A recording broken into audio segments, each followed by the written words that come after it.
Everyone नमस्ते, स्वागत है आपका मेरे यूट्यूब चैनल पे जिसका नाम है आर्ट वाली कन्या। और अभी हम जा रहे हैं पुणे से मुंबई, जबकि बहुत पर्सनल काम है मुंबई का। तो हम जा रहे हैं गिरगांव, जो कि मेरी बहन का ऑपरेशन है, तो उसके लिए हम जा रहे हैं। और ये देखो, हम चिल कर रहे हैं कैब में। तो कैब में चिल कर रहे थे। कोई अब दीदी फ़ोटोज़ निकाल रही थी, तो हमारे जो अंकल थे, वो ड्राइवर अंकल, वो बहुत अच्छे थे।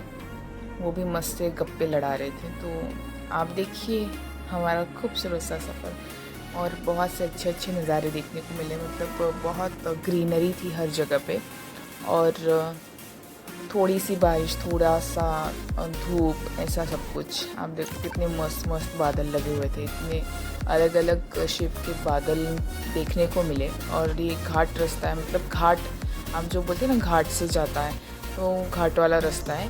तो वहाँ से सब कुछ अच्छा दिख रहा था। तो आप एंजॉय करिए ये प्यारे प्यारे नज़ारे।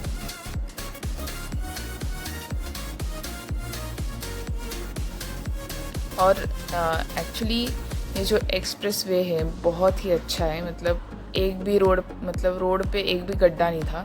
तो बहुत अच्छे से लेके गए वो ड्राइवर अंकल। बहुत ही अच्छा था रोड। सीमेंट का भी रोड था अपना, ये भी रोड था अच्छा वाला। तो अच्छा लग रहा था कि ये सफ़र बहुत अच्छा रहा। जब रास्ते पे गड्ढे नहीं होंगे ना, तो बहुत अच्छा लगता है। पर अगर गड्ढे ही गड्ढे हो, तो फिर वो ट्रैवलिंग पूरा गंदा हो जाता है, बहुत ही ख़राब लगता है।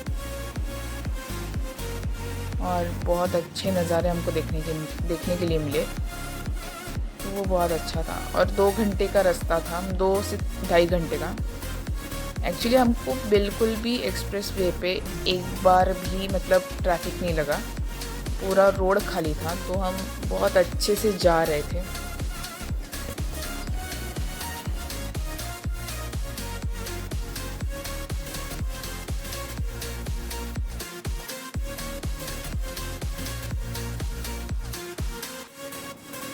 और एक बात ऐसी हुई कि जो हमारे महाराष्ट्र में एसटी की बसेस होती हैं, जिसको हम लाल परी बोलते हैं, वो उसका स्ट्राइक था।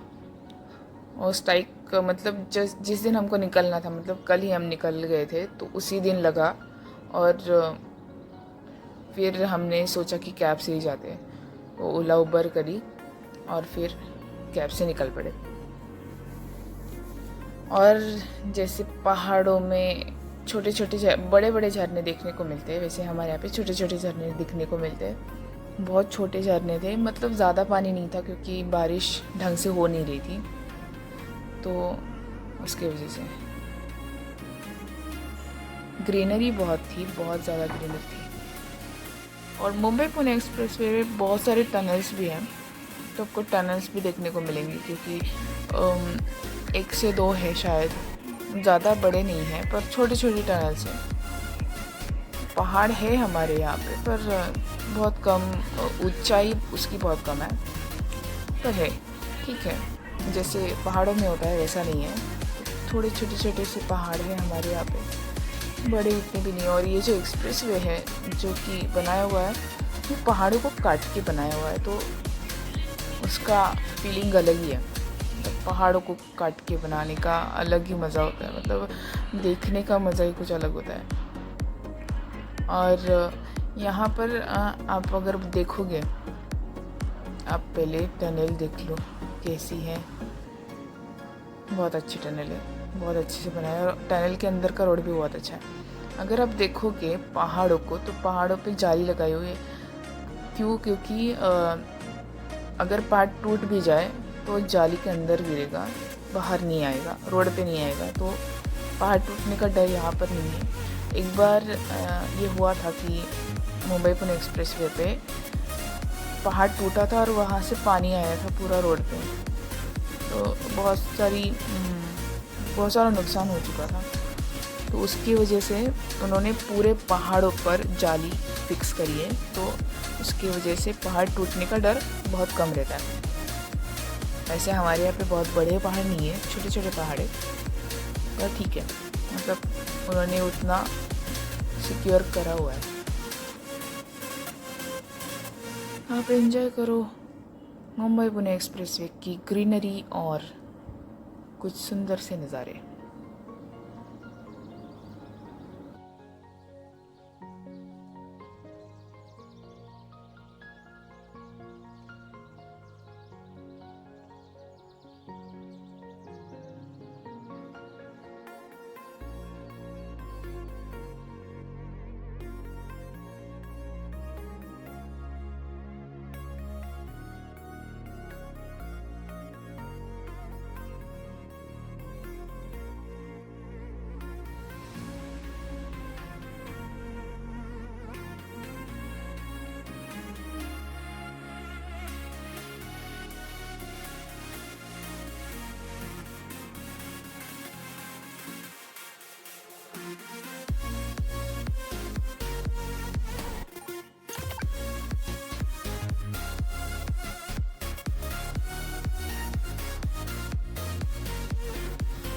वैसे तो बारिश हो नहीं रही थी, हम जब पुणे से निकले थे, बहुत मतलब हम निकले पुणे से 12 साढ़े 12 बजे और पहुँचे हम 3 बजे, 3 साढ़े 3 बजे पहुँचे। तो बीच में थोड़ी सी बारिश लगी, ज़्यादा नहीं। जब हम मुंबई के पास थे तब ज़्यादा बारिश लगी। वैसे बादल भरे हुए थे पूरे, कहीं कहीं पे हम रेस्ट ले रहे थे क्योंकि ड्राइवर अंकल को चाय पीनी थी। वो चाय लवर थे, इसलिए उनके लिए वो खुद के लिए बार बार रुक रहे थे। और एकदम से बारिश पड़ गई तो थोड़ा सा कुछ नज़ारे दिखे नहीं क्योंकि बारिश पड़ चुकी थी। पर ग्रीनरी देख के बहुत अच्छा लगा क्योंकि मॉनसून है तो वो तो हो गई।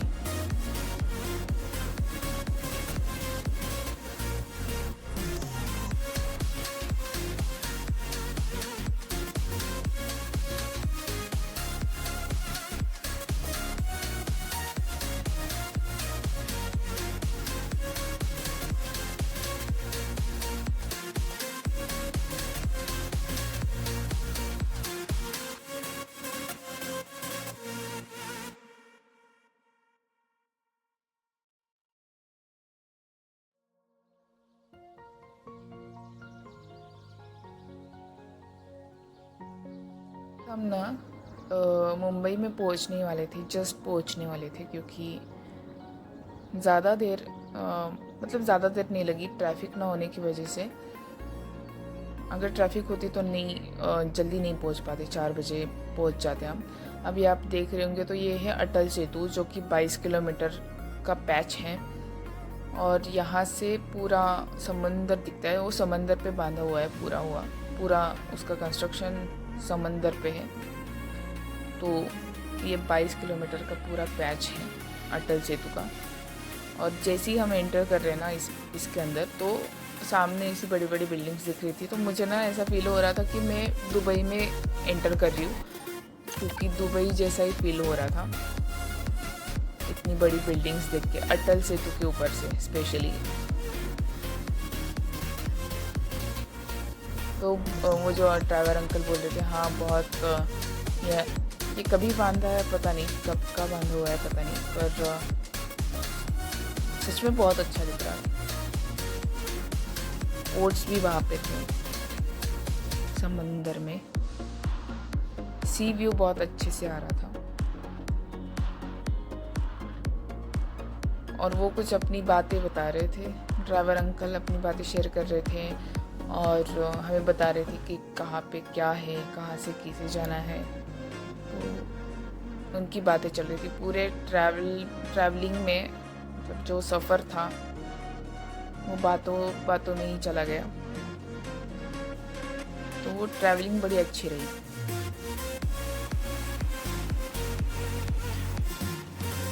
उन्होंने बोला कि अटल सेतु पे ज़्यादा भीड़ इसलिए नहीं होती क्योंकि वहाँ पे टोल भरना पड़ता है, तो उसकी वजह से कोई इधर से जाता नहीं है।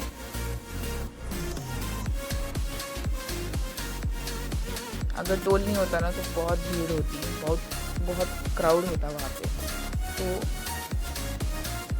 जैसे ही हम एंटर करते हैं मुंबई में तो थोड़ी सी ट्रैफिक लगी, क्योंकि आप जब सिटी में जाते हो तो सिटी के अंदर घुसते हो तो ट्रैफिक तो लगती है।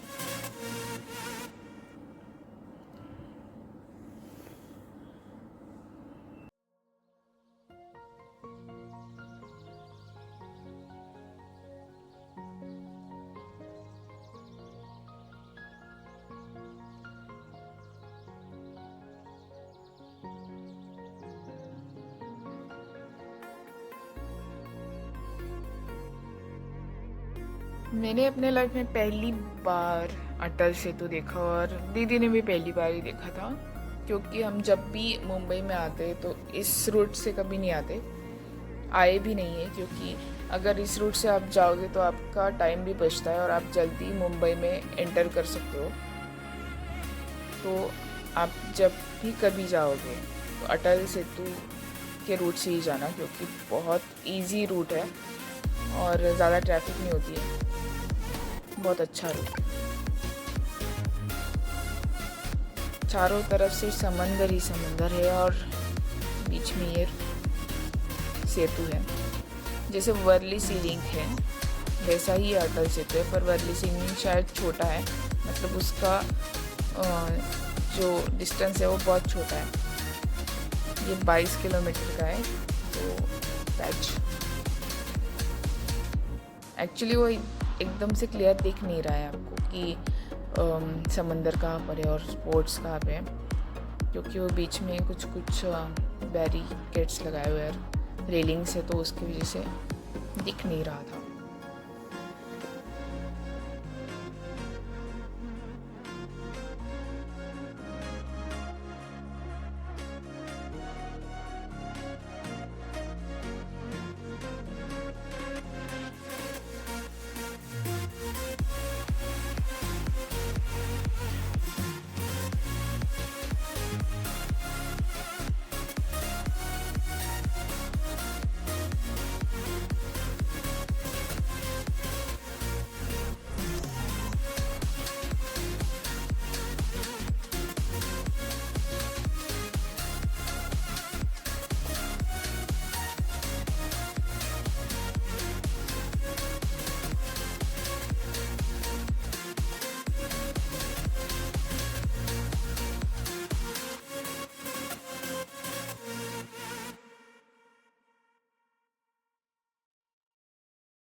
अटल सेतु पार करके फिर हम एंटर कर रहे थे मुंबई में। देखो कितनी बड़ी बड़ी बिल्डिंग्स है, आपको ऐसा नहीं लगेगा कि आप दुबई में आए हो।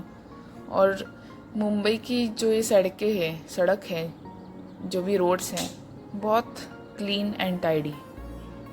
एक भी गड्ढा नज़र नहीं आएगा, मतलब जितना ये रूट है इतना बड़ा, उसमें एक भी गड्ढा नज़र नहीं आएगा आपको। ये जो एरिया है जो अभी हमने एंटर किया है वो डोंगरी एरिया है, डोंगरी, जो कि मुंबई का सबसे फेमस एरिया है और पॉश एरिया में से एक है। मेन मुंबई का पॉश एरिया, आपने सुना ही होगा डोंगरी के बारे में।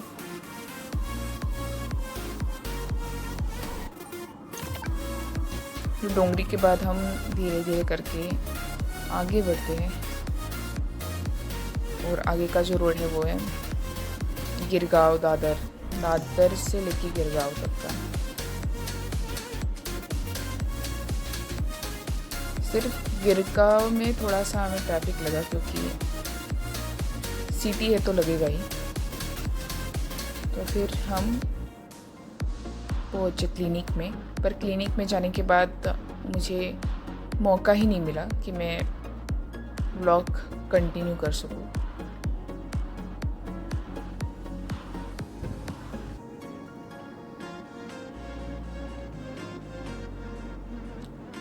क्लिनिक में बहुत ज़्यादा भीड़ थी तो मैंने वहाँ पर भी शूट नहीं किया।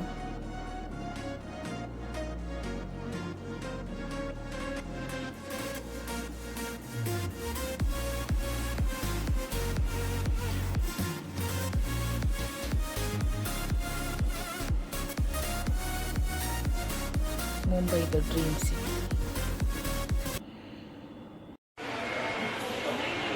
अभी हमने सबसे गंदी वाली चाय और सबसे गंदी वाली कॉफ़ी पी। बोलो ना, तुम बात क्यों नहीं कर रही हो? मैं बड़ा कौन तुम नहीं। अभी हम अच्छी एडमिट होने जा रहे हैं, इसको एडमिट करना है। इसका ये देखो, ये देखो नहीं वो हुआ ही नहीं ना पहले। देखो ये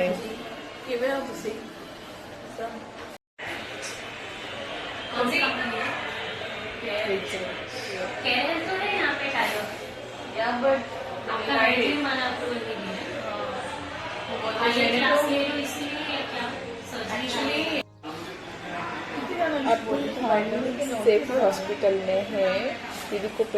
दीदी पेशेंट है और उसको अब ये करना है दीदी को एडमिट करना है। तो ये देखो देखो देखो ये लड़की देखो। जनरली कितना ब्लीडिंग होता है?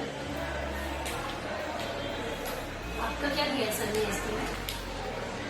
इसमें क्या दिया आपको? उतना जाएगा।